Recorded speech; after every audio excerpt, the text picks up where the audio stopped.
Como dice la canción, no juzgues al libro por su tapa, juzgalo por su contenido.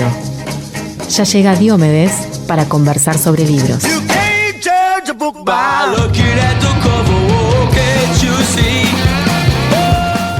Síndrome de Diomedes.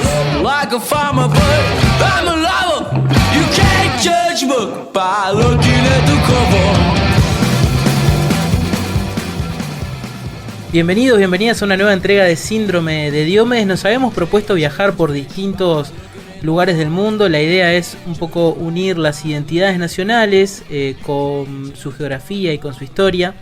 Y para eso, en el capítulo pasado arrancamos por Holanda y esta historia va a continuar. Para eso, lo mejor que puedo hacer a partir de este mismísimo momento es darle la bienvenida a mi compañero de programa, Jorge de Librería Diomedes. ¿Cómo andás? Muy buenas, pero muy bien. ¿Cómo estás vos? Bien, bien, impecable, porque además de que la semana pasada me dejaste recontra enroscado escuchando Focus, la banda holandesa, sí, que hacía pero pilones que no la escuchaba, y dije, este es el momento. Gran debate en la librería tuvimos por esto, ¿no? ¿Ah, sí? Sí, porque a algunos compañeros no les gustaba ese tipo de música. Y bueno, pero está. Ya pasaron casi 50 años de ese estilo, hay que abrir un poco, ¿no? Exactamente. No nos podemos cerrar. Bueno, lo importante, habíamos hecho una recapitulación histórica de cómo se empezó a conformar la nación y el sentimiento de pertenencia neerlandés, para ser correctos, desde aquella virada que tuvieron que hacer buena parte de la comunidad judía desde la península ibérica. Cuando, básicamente el Imperio Español dijo, acá mandamos nosotros y se van todos. Una sola religión, un solo estado. Exactamente. Y bueno, luego comentamos bastante sobre el calvinismo, que es un poco el punto de partida para reenganchar con el resto de esta historia sobre los Países Bajos. Bueno, muy bien. Básicamente en síntesis, la otra vez habíamos estado viendo, por un lado, lo deslumbrante que era la tradición humanista que había en los Países Bajos, desde Erasmo de Rotterdam hasta Spinoza, confluyendo en una nación en la que a su vez había una parte católica y una parte calvinista. Entonces, más allá de los escritos de Max Weber, uno se puede preguntar si es tan importante la primacía de un sentimiento religioso como el calvinista. Hace un poquito más de un año tuve la suerte de estar en Ámsterdam.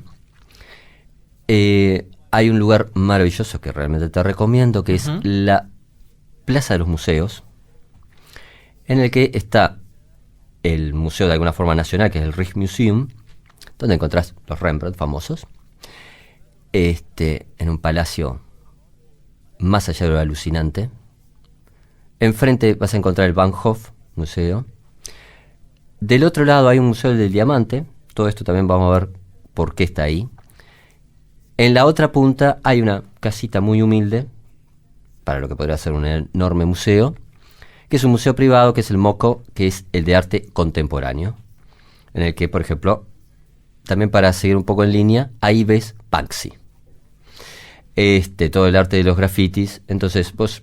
Que es uno de los artistas más reconocidos de la historia actual y el que no se le conoce la cara. Exactamente. Entonces vos en 200 metros ves desde Rembrandt hasta Banksy, pero en la otra ala del Rijksmuseum fue donde por primera vez realmente logré empezar a aquilatar de qué estábamos hablando cuando hablamos de calvinismo. Hay una sala de trofeos militares que en aquel momento me sorprendió bastante, porque claro, yo la visión inicial que tenía primaba más la tradición humanista, el Museo de Ana Frank, Spinoza, los molinos, las vaquitas holandesas, todo el desarrollo agrícola, gente muy cordial, todo muy prolijo. Entonces, entrar en una sala monumental de trofeos militares, como que te impacta un poco. Bueno, eso básicamente porque yo desconocía en términos reales de qué significaba haber sido la tercera potencia imperialista europea en el 1600. Claro, porque además, un poco creo derivados de nuestra existencia como país mucho más breve, Claro. y tan influidos, ¿no? Más que nada por lo portugués, por lo español y por lo británico. Y al nunca haber visto como una presencia tan extendida en terreno, tendemos como a menospreciar la presencia holandesa en el resto del mundo. Claro, nada más que, de hecho, ahora lo vamos a ir viendo un poco más, a partir de algún ejemplo concreto. Vos cuando estás caminando por esa sala, de golpe te encontrás en el centro con un diamante enorme, que automáticamente yo presupuse que era de Sudáfrica. Claro. Error conceptual. Al costado de ese diamante, protegido con una caja de cristal, sin ninguna seguridad aparente, eso es Holanda, esos son los Países Bajos, miras una pared en la que hay básicamente una especie de mapitas con una información muy acotada, en la que te queda totalmente claro por qué nadie toca ese diamante. A ver, ¿va con pistas o no, es muy simple. Es muy simple. A ver. Básicamente ves nombres de islas en Indonesia, una fecha, una cifra, 5.000, 8.000, 10.000 muertos. Al costado, la cantidad de kilos de oro, cuántos quilates en rubíes y en diamantes se trajeron de ese lugar. Entonces, yo, la verdad, se ha dicho de paso, a mí me fascinan los museos como lugar para aprender. Siempre, haber estado en el Museo del Prado, Museo Británico, uno siempre queda, absolutamente deslumbrado, maravillado, extasiado. Y de alguna forma, cuando cruzas fuera del museo, decís, bien, qué hábiles para contar la historia. Porque de alguna forma, cuando caminas por el Museo del Prado, es deslumbrante las pinturas de Goya, Greco, etcétera, pero como que la conquista y el saqueo de España, de América por España, básicamente hay que buscarlo un poco más que los pasillos normales que uno camina. Uh-huh. Vos caminas por el Reina Sofía, exactamente la misma situación. Caminas por el Museo Británico, en el primer piso quedas absolutamente deslumbrado por todo el patrimonio cultural y artístico que hay ahí. En el siguiente piso, la idea de que básicamente lo habían robado, ya la sacaste de tu cerebro, porque decís, qué bien cuidado que está esto. En el tercer piso ya estás totalmente convencido que, por suerte, que los británicos son tan buenos turistas, tan cuidadosos, tan escrupulosos en realmente seleccionar las mejores piezas para tenerlas, para que tú las puedas ver. Pagando la entrada. Además. ¿No? ¿Ves cómo soy mal pensado. Eso es mal pensado. Museo Británico, entras absolutamente sin cargo. Eso es un dato bien maravilloso. De hecho, no solamente porque hasta la última suspicacia, porque aparte yo había presupuesto lo mismo que vos, era de que, te dejan callado, ¿no? Mirá, Bill Sudaka, esto te lo estamos cuidando porque ustedes son incapaces de cuidarlo. No lo estarían mostrando de una forma tan linda como nosotros. Exactamente. Entonces, cuando vos mirás en el Rijksmuseum, el proceso de saqueo que básicamente hacían los holandeses, que sin ningún pudor te decían cuántas miles de personas asesinaban, quedás bastante choqueado porque, claro, en últimos días en esta sociedad sistemáticamente estamos hablando de memoria, de verdad. Entonces decís, qué increíble, estos tipos no tienen ningún problema en decir la verdad. Qué sociedad tan sana. Te lleva unos días más, empezás a problematizar un poco más eso. Decís, no. Esto es un poquito más complejo, porque en realidad lo que dice el calvinismo es que ya se sabe quiénes son en el libro de la vida, quiénes se van a salvar y quiénes se van a perder en las llamas del infierno. Muy bien, eso es un problema básicamente para el más allá, uno diría. No, eso tiene un montón de implicancias en el más acá.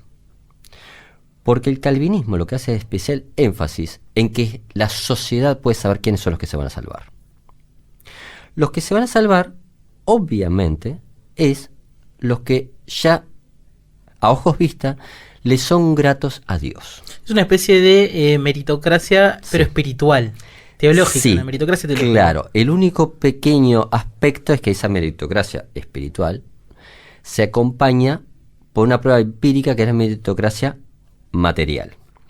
Si tú estás haciendo dinero, y mucho dinero, quiere decir que realmente eres grato a los ojos de Dios. De hecho, no importa cómo lo hayas hecho, siempre y cuando tú en algún momento de la noche, del mes, del año, de la década, te reconcilies con Dios en un acto absolutamente privado e íntimo que no se lo tenés que decir a nadie. Una rezadita corta y exactamente. Vamos pronto. Entonces, uno podría, desde una perspectiva, yo reconozco que estoy muy imbuido en una matriz católica, en una cosa muy cercana a la sociopatía, los tipos no tienen básicamente sentimiento de culpa porque mientras que vos te estés enriqueciendo y no estés mintiendo, está todo bien. Esto también te sirve para entender, por ejemplo, fenómenos tan incomprensibles como para la sociedad uruguaya. ¿Te acordás de los juicios a Bill Clinton, etcétera? Sí. Que aquí en Uruguay habitualmente uno se lo tomaba un poco a la risa, actas y actas y actas en el Congreso definiendo en puridad que van a mantener una relación sexual con una becaria. Así, los tipos no pueden estar hablando en serio de esto. O sea, o tienen que ir al psicólogo, o esto no da para hablar de esto. ¿Qué están tapando? Sí, era con una esto? discusión muy poco pragmática. Claro, exactamente. No, es que el tema es que ellos consideraban de que si Bill Clinton mentía en algo de esas características, factiblemente, o por ende, estaría mintiendo en otros aspectos. Entonces, por ende, era gravísimo. Claro. Cuando en Uruguay habitualmente a ningún periodista se le ocurre preguntar sobre la vida privada de un político, porque no quiere escuchar segunda y tercera y cuartas versiones. Entonces, porque tenemos un manejo muy distinto de lo que es lo público, de lo que es lo privado, de lo que es verdad y lo que se dice y lo que no se dice. Eso después nos va a servir bastante para acercarnos a la cultura japonesa, que tiene una visión muy distinta sobre este tema. Ahí va, que ese es el punto de conexión que hemos elegido para comparar en esta miniserie las dos culturas neerlandesa y la japonesa. Bien, entonces, aquí, que estos hábiles calvinistas navegaron por todos lados, y entonces, en el 1600, entre otros lugares que habían llegado, era Japón. Muy bien. Obviamente los holandeses siempre eran los segundos o los terceros que llegaban. De hecho, ya, como habíamos visto, ya había estado en Indonesia. De Indonesia un montón de veces los logran echar los británicos. Uh-huh. Se habían afincado en las islas de Taiwán, pero logran hacer una puente de desembarco bastante importante en Japón. Al igual que unos cuantos europeos, básicamente los portugueses, que a su vez envían numerosos misioneros católicos. Me hiciste acordar, ¿sabes qué? Me dejabas un pequeño paréntesis para recomendar una película que vi hace bastante poco tiempo, que se llama Silence. Es del año 2016 y ya rápidamente la buscamos. Es una película donde la protagoniza Liam Neeson. Uh-huh. Es bastante extenso el film, pero creo que si no tiene los tiempos habituales del cine hollywoodense, pero a mí la verdad que me gustó bastante cómo está tratado este tema, justamente de como dos jesuitas, en este caso, dos jesuitas son capturados por los japoneses, uh-huh. En este caso los jesuitas eran portugueses. Sí. Son capturados y bueno, todo lo que es sometido, ¿no? Y representa mucho, pinta muy bien el panorama de estas luchas por la imposición religiosa, ¿no? Que en esta época iban casi de la mano, no se podía dividir lo que era, o por lo menos en varios, en el Imperio Español era muy claro, ¿no? La colonización en tanto ocupación territorial y la colonización religiosa, ¿no? Como tomar las almas, eso debí decir, como también una forma de quedarse en el territorio. Es una película que se llama Silence, Silencio, y es de Scorsese. Es uno de los últimos films de Scorsese. Muy, muy bonita y vale la recomendación. Obviamente eran portugueses los jesuitas. Sí. Claro, sí. Es que ese es el caso. Había algunos españoles, pero la mayoría eran portugueses. El hecho concreto es que los japoneses asumen claramente de que esto es una avanzada, uh-huh. Lo que vos estás diciendo, uh-huh. Lo entiende el shogunato, y expulsa básicamente a todos los misioneros, a todos los europeos. Obviamente los europeos estaban bastante acostumbrados a que las intimaciones de los nativos no eran tomadas en cuenta. Y Y aquí pasa una de las cosas más increíbles de la historia de Occidente, es que vos me dirás, ¿cómo hicieron los japoneses para echar a los europeos? Bueno, básicamente, porque pasó lo imprevisto. Los holandeses ayudaron a los japoneses a expulsar a los otros europeos. Básicamente disparándole a los otros europeos. Bien. Bien, o sea, Europeos una estrategia tan pragmática como cualquier otra, pero te va mostrando lo que es el espíritu calvinista. O sea, no tuvieron ningún problema en agarrar balazos a los católicos y a los otros protestantes que hubiese, porque, cosa curiosa... Ahí va, eso te iba a preguntar, ¿por qué nace esta especie de hermanamiento interesado entre neerlandeses y japoneses? Aquí que los japoneses declaran de que todo su suelo es sagrado y no puede ser pisoteado por un extranjero. Y tú me dirás, bueno, y entonces no estoy entendiendo cómo fue el negocio. Bueno, muy simple. Hice una isla artificial. Ya en esa época. Una isla artificial, los japoneses y los holandeses, enfrente a un sitio emblemático de la humanidad, Nagasaki. Entonces, desde el 1600 hasta el 1870, Japón, el único puente de contacto que tenía con Occidente, era a través de la mediación de los holandeses. Bien, los holandeses seguían navegando, seguían llegando a los más diversos lugares del planeta. ¿Te acordás que la otra vez habíamos estado charlando que Nueva York en realidad era Nueva Ámsterdam? Sí. Muy bien, en el norte de Brasil ya estaban, en las islas, ya estaban. El Caribe. Exactamente, el Caribe Aruba, ya estaba. Bonaire, Curazao. Y hay un lugar que era el primero que yo te manejé, hipótesis del diamante, que explica mucho también de cómo un país tan pequeño puede haber acumulado tanta riqueza, que es Sudáfrica. Sudáfrica es un proceso muy interesante porque en un proceso de siglos se van afincando tanto básicamente ciudadanos de Nederland como algunos británicos en diversas partes de Sudáfrica. El proceso mayoritario migratorio se da especialmente en el principio del siglo XIX, cuando la república, de alguna forma holandesa, es invadida por los franceses, cae la república, al poco tiempo, después del Congreso de Viena, etc., surge la monarquía de los Países Bajos, pero todo ese proceso de guerras sucesivas, de devastaciones, hace que haya un gran núcleo de ciudadanos de Nederland, básicamente se están muriendo de hambre, y ellos resuelven el problema migratorio mandándolos a todos a lo que vendría a Sudáfrica. Eso es la famosa comunidad Boer. La famosa comunidad Boer, que de alguna forma tiene un derivado del Nederland, que juega con dos ideas, que es la de granjero y la de pionero. Hay un fenómeno muy interesante, que estos calvinistas, granjeros, campesinos, extremadamente laboriosos, en una generación ya no se autoperciben como holandeses ni como Netherlands, sino que empiezan a hablar un idioma distinto, que es el afrikaner, y se consideran africanos. Es un caso particular, ¿no? Sí, sí.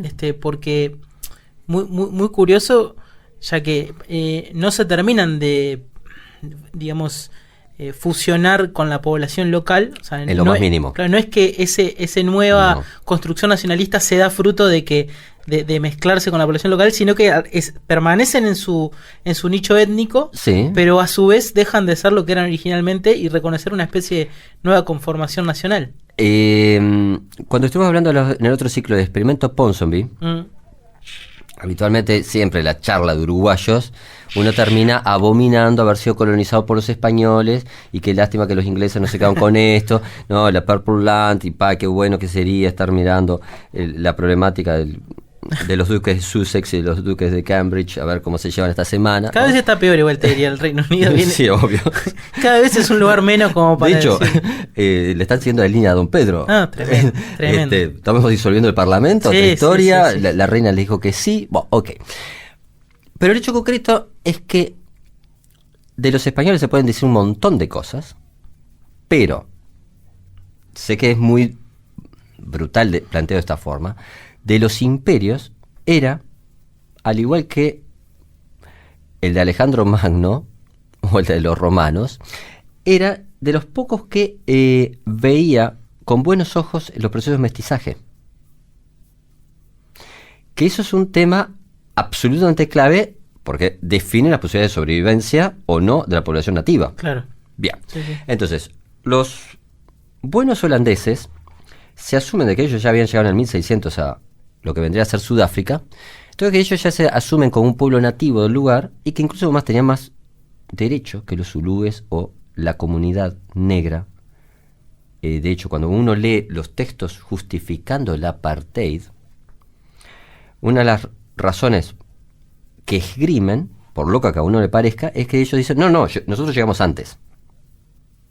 Eso que a ojos vista es un dislate. Sí, sí. Al igual que todo el sistema de una perversidad increíble, sorprende que los tipos los manejan tan alegremente. Dicen, no, nosotros hace como 400 años que estamos acá. O sea, ¿de qué estamos hablando? Sí, aparte del número tampoco... Sí, exactamente. Muchos menos, ¿no? Sí, obvio.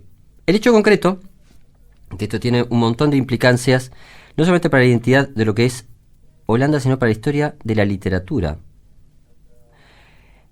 Hay un proceso absolutamente confrontativo, que es la comunidad británica y la comunidad de Nederland en Sudáfrica. Mientras que los Boers habitualmente se iban afincando en las tierras más fértiles y iban plantando, y los británicos básicamente hacían una especie de economía de enclave de puertos y un sistema extractivo. Los descendientes de los holandeses, los Boers, arman básicamente dos repúblicas, la de Orange y la de Transvaal. Y ahí pasa algo que el presidente Kruger inmediatamente ve como una desgracia, que se descubre oro. Ya sabemos en la historia cómo le ha ido a los lugares. Sí. Cuando aparece mucha riqueza muy rápido, a veces pasan cosas. Kruger obviamente se da cuenta que eso va a significar que los ingleses los van a invadir. Inmediatamente los Boers se empiezan a organizar, uno para mantener el control de la riqueza y dos, el control político. El hecho concreto es que los británicos se lanzan desesperados sobre Sudáfrica, proceso migratorio muy importante. Los holandeses, que eran básicamente los que tenían el control político de esas grandes áreas, los tapan a impuestos, y a los británicos, que eran los padres del liberalismo, eso les parece que se está conspirando contra su libertad de comercio. Entonces, cada vez que un británico considera que vos estás conspirando contra su libertad de comercio, bueno, tu fallecimiento se empieza a acercar sustancialmente. Eso le pasó desde el Río de la Plata y Rosas hasta los chinos, hasta el país que se te ocurra en el siglo XIX. A los holandeses básicamente les pasó lo mismo. Se pusieron en el camino de los británicos liberales y los holandeses, al igual que lo que hizo Rosas bloqueando el puerto de Paraná en la vuelta de obligado, se le ocurrió la brillante idea de que hasta acá habían llegado los ingleses. Los británicos obviamente mandaron un ejército. Lo que no habían tomado en cuenta era de que los Boers eran realmente calvinistas y estaban protegidos por Dios. Y que eran bravos, además, peleando. Claro, porque es cosa curiosa, tienen a Dios de su lado. Obvio. Y a su vez conocían el territorio, y aparte hacía como 300 años que ya estaban ahí afincados, y obviamente conocían cada vericueto de Sudáfrica. Por ende, la primera guerra a fin del siglo XIX, Anglo-Boer, se salda con una tremenda paliza a los británicos. Los Boers los amasacran. Los británicos firman una especie de rendición, de capitulación, aparentemente aceptan las condiciones, hasta que 10 años más tarde logran lo que querían, que era armar un ejército como la gente para enfrentar a los Boers. No sé si alguna vez jugaste al Age of Empires, el juego. No, pero... Es un juego que a vos te encantaría, te lo garantizo. Capaz que no sos muy del mundo de los juegos, yo tampoco No. en el fondo, pero yo sé que a más de un treintañero se le va a estar cayendo un lagrimón, porque es un juego de computadoras de los fines de los 90, 2000, absolutamente hermoso, que se basa básicamente en esto, en ir construyendo ejércitos, como mira qué bueno. Sí, pero con todo el trasfondo que tiene, Sí, ¿no? sí, De obvio. ir construyendo los pueblos, las aldeas, armarte. Y te pasaba mucho esto que vos decías, en un momento hacías una intentona fracasabas y calculabas, a ver, bueno, a ver cuánto tiempo me va a llevar para armarme hasta los dientes y caerle bien fuerte, cosa de tener alguna chance en esta oportunidad. Bien, eso es exactamente lo que hacen los británicos, que ahora te voy a contar algo que quizás pueda ser aplicable para el juego. A ver. Los británicos, sabes que tienen una extraña regla en su ejército. Uh-huh. Que yo sepa es el único que le confiere medallas a los generales que pierden batallas. Mira, curioso. Por una razón muy simple que expresa mucho la identidad británica, que para el próximo ciclo lo vamos a hablar mucho más, que es el concepto de destino manifiesto de ellos. Ellos pueden perder batallas. Nunca van a perder la gran guerra. Bien. Para no perder la gran guerra, necesitamos generales que sepan cómo es de peligroso el enemigo. Entonces, si a vos te agarraron en un desfiladero y te dieron una paliza, bueno, la próxima vez que veas una sucesión de montañas, tú y tu ejército van a tomar mucho más recaudos que los previos. Porque ya te pasó. Eso es lo que los británicos siempre sistemáticamente toman en cuenta, de que ellos en el proceso de acumulación van a ganar. Puede ser que puntualmente pierdan y eso no importa. Como te había dicho, hace una segunda guerra. Y para tener una idea demográfica, básicamente los Boers, entre todos los guerras de guerrillas y militantes y soldados y guerrilleros, te dan cerca de 80.000 personas en combate. Los británicos ponen 450.000 personas en Sudáfrica. Bien, un número respetable. Parte divertida del asunto es que igual los Boers le seguían ganando. No hubo forma. Bien. Hasta que llegó un premio Nobel. Ahí hace poco hubo otra película. Sí, sí, exactamente. Sobre Winston. Bueno, entonces llega Winston, que yo, esto es una confesión de ignorancia mía, durante muchos años yo siempre había tenido una alegre visión turística de Churchill. La que te vendieron en el museo. No, pero esto es muchísimo antes. No, ya cuando había llegado al museo ya me había enterado de que Churchill era un chiquilín que se las traía. Era de que, bueno, él había estado de paseo en Turquía, en Sudáfrica, y como él, el premio Nobel, no solo de la paz, sino de la literatura, y tenía básicamente 6 tomos, yo siempre había presupuesto que lo suyo era más por el lado del periodismo y de las memorias que por el lado militar. Y pensaba que lo militar era cuando habían dado el Ministerio de Guerra y después se había enfrentado en la Segunda Guerra Mundial. Bueno, no.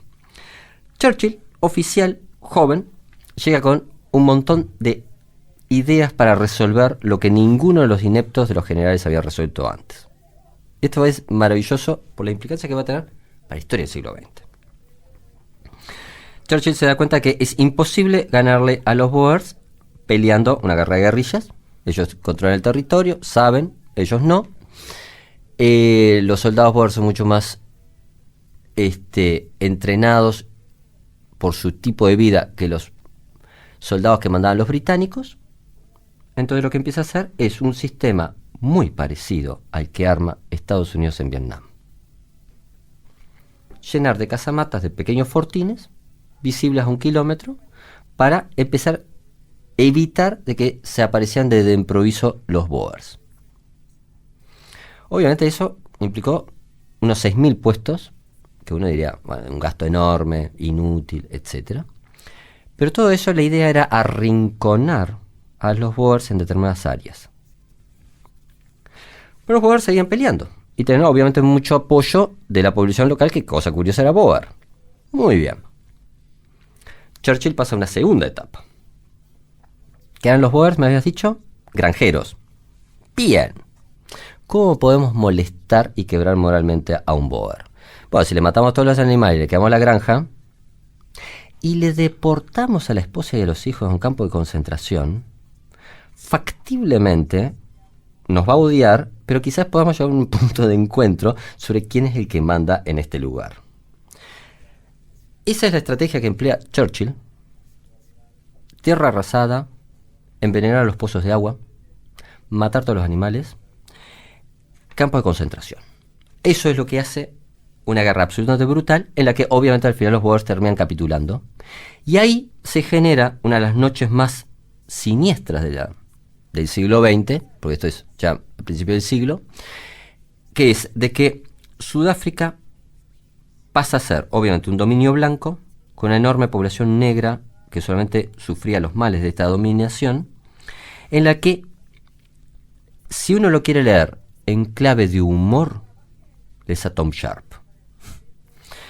Hay un libro maravilloso que se llama Reunión Tumultuosa, que como pocos te muestra las contradicciones de una familia Boer con un oficial Boer delirando en un pico maníaco ideas que a Hitler le harían palidecer, enfrentado a una familia británica en el que el conservadurismo y la aristocracia y la inutilidad de los británicos queda de una forma tan patente que pasa a ser un cuadro surrealista. Entonces, podés leer Tom Sharp o podés leer Coetzee. Ujú. Coetzee es un escritor de origen boer, afrikaner, que quizás es un tipo que la primera vez que yo lo leí dije, wow, Onetti era un optimista. Buah, es bastante decir Sí, eso. no, vos lees Desgracia de Coetzee. Solamente Philip Roth creo que ha hecho alguna página un poco más negra sobre lo que es el mundo académico y sobre lo que es los estigmas sociales, etcétera. Coetzee maneja muy bien la desgracia de caer en la desgracia en un régimen absolutamente fascistoide como ese. Bien. Pero si querés, que esto también es lo interesante, viste que Países Bajos están estructurados muy, a ver si uno de los pocos países en el que la comunidad judía ha sido protegida históricamente. Sí. Hay una escritora intelectual de origen judío sudafricana, que es una genia, que es Nadim Gordimer, Ujú. que no solamente con ser judía, avanzó también a ser comunista. Y bueno, si sumás las dos cosas, obviamente fue la principal detractora del sistema del apartheid. Bueno, obviamente su vida no fue demasiado fácil en Sudáfrica. Bueno, al menos le dieron en algún momento el premio Nobel, pero calibrás muy bien lo que es ese tipo de sociedad, porque te sirve para entender la luz y la sombra del modelo de los Países Bajos. Que eso es lo interesante. Sí, porque además hay como, así como hace un rato señalábamos que históricamente no hemos valorado la dimensión imperial, al menos de este lado en su justa medida, de los Países Bajos, también existe un romanticismo absoluto, ¿no? Sobre Sí. la cultura Claro, neerlandesa. es lo que a mí me pasaba. Sí, que está bueno Sí. ver que el mundo no es tan Sí, de sí, colores, ¿no? Como te lo pintan, Obvio, y no todo. pero a mí me no parece todo, que- no solo son coffee shops en Claro, sí, pero que incluso más, a mí lo que me parece deslumbrante, cuando vos empezás a tratar de entender otra cultura, Ujú. es ver que realmente hay luces, hay sombras. Entonces, de la misma forma que el pueblo holandés, que ahora, para el próximo ciclo, ahora lo charlamos un poco más, realmente fue uno de los países que realmente protegió a los judíos. Por otro lado, vos ves que había las SS Waffen, venían de los países nórdicos y también de Holanda. Ujú. Entonces, y uno dice, pero ¿cómo puede ser eso a la vez en el mismo país? Bueno, porque están todas estas contradicciones. Claro. Entonces, cuando vos hablas de identidad, decís, todos los holandeses son así. Error garrafal. Lo que te puede servir ir pensando, ir investigando, es, bueno, acá tenés esta variable, acá tenés otro aspecto, aconteció esto, hubo gente que frente a ese acontecimiento actuó de este modo y otros de este otro modo. Y eso es lo que de alguna forma te empieza a hermanar con el resto de la humanidad. Porque te empiezas a enterar de que, cosa curiosa, somos todos mucho más parecidos de lo que queremos serlo. Tal cual. Hemos hecho recomendaciones bibliográficas de cine, y como es habitual en Síndrome de Diomedes, también les vamos a dejar una recomendación musical. En este caso, así, más apropiada, creo yo, imposible, porque vamos a viajar hacia Ciudad del Cabo. Vamos a ir a Sudáfrica para conocer a la banda, seguramente varios ya la conozcan, que se llama Die Antwoord. Esta banda, que en Afrikaans, el idioma justamente local, quiere decir la respuesta, que son un dúo que hace una música increíble. Ellos son blancos, o sea, digamos, descendientes de los Boers, podemos decir. y hacen una música electrónica mezclada con rap, absolutamente epiléptica, como para Qué bueno. largarse a la pista y dejar toda la energía ahí en la cancha. Así que vamos a irnos con lo que es uno de sus temas más conocidos, que es I Think You Freaky. Viajamos a la Ciudad del Cabo y nos conectamos con la cultura boer y sus híbridos también, porque acá por suerte hay mucho de mestizaje y de valorar esas mezclas culturales. Nos vamos con Die Arbor. Jorge, hasta el próximo encuentro. Más que muchas gracias. Nos reencontramos la próxima semana con más Síndrome de Diomedes. I think you're freaky and I like you a lot. Síndrome de Diomedes.